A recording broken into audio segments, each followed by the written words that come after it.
little bit of late night zen. How's everyone doing? It's your boy Flobo. The show is called What's Up, Flobo? That's where I sit and I talk and I rap and I just sit here and share my most intimate thoughts. Things are going on in my mind here. Another late night episode. These things are never planned. I don't have a schedule. I really should get a schedule. What happened was just about half an hour ago, we were live for the Monday Night Raw after show at AfterBuzz TV. And I do this in my room. I don't have a studio. This is a laptop, a webcam, and a microphone on a nightstand. And so I was like, well, I already have the light set up. I have like a little desk light here and the overhead light there. I just figure I'd chat with you. I'll rap with you just to see what's going on. Thank you so much for all your support and concerns. Yes, I'm paranoid all the time, but, I'm making it through. Other than that, I'm just out here having time of my life. I went for a run today because I had to go to the bank. So I did like this.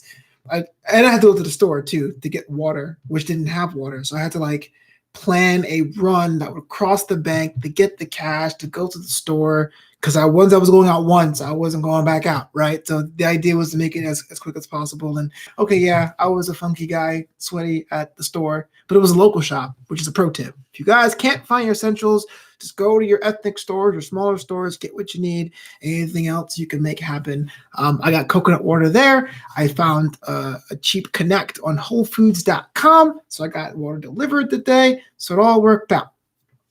But yeah, everything I'm seeing online is totally freaking me out and paranoid. But I'm not talking about that today. Today, I want to talk about the positive things about being home. And how I've been trying to reevaluate my career and what I want to do next. Obviously, stand-up comedy is a little bit different now. A lot of comedy clubs in Los Angeles are doing virtual open mics. And I guess it's kind of like what you do at your job with a Zoom meeting. As a comic, you buy, either it's free or you buy a ticket as a comic to go to basically a Zoom comedy show. And when it's your turn, you do your bit. You do your turn, and someone else's turn, they do their bit. I understand people got to make money. There are a lot of promoters out there that's their livelihood, setting up comedy shows. Not quite my vibe.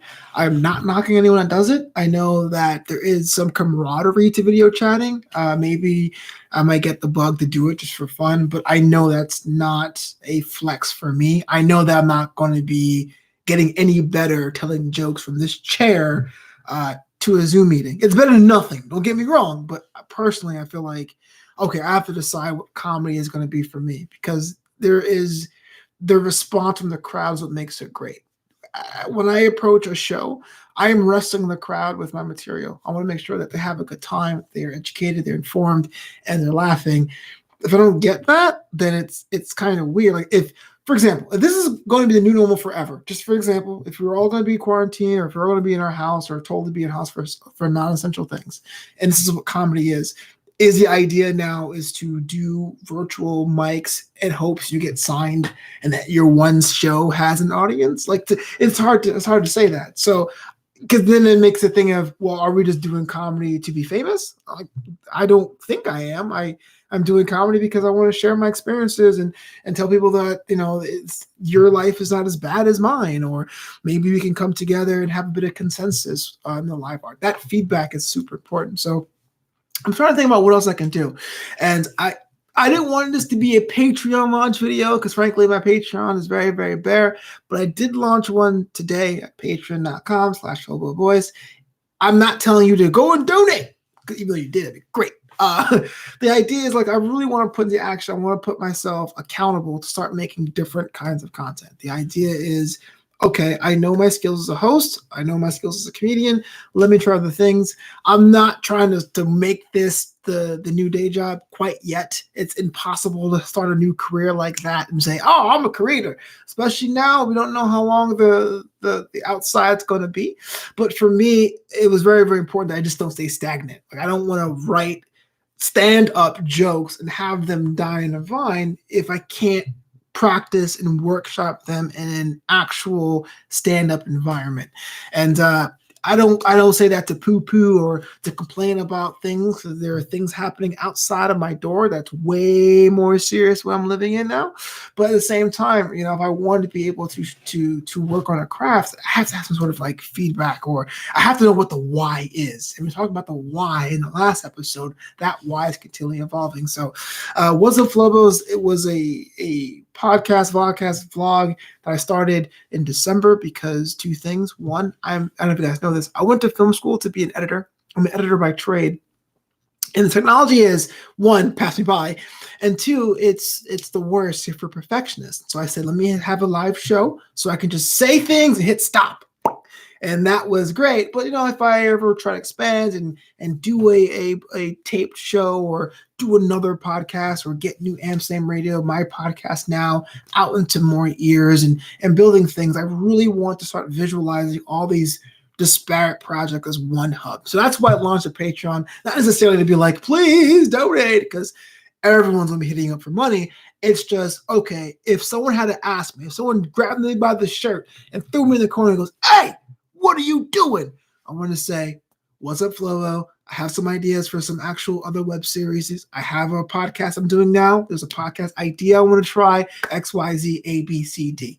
So you're probably listening to me and like, look, Flobo, I didn't come to your show to have you tell me what you're working on. How is that important to me?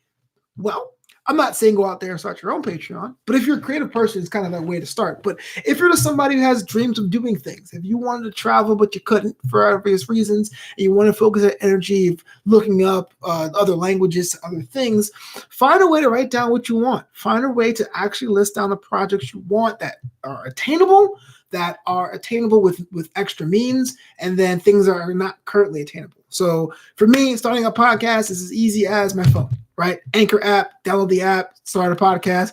My phone light's on. I'm totally playing that. That's easy. Then there's other ones that are attainable with means. Okay, I want to have a Let's Play. I have an Xbox and I dump my Xbox feed right into Twitch, but I want to be able to do sound effects and visual effects and have a green screen, me on the screen.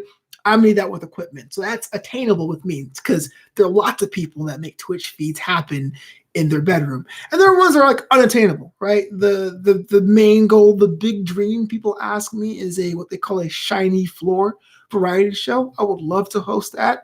I always compare it to Tonight Show, but my concept's a little different. Maybe I might talk about that in a future episode. That is currently unattainable.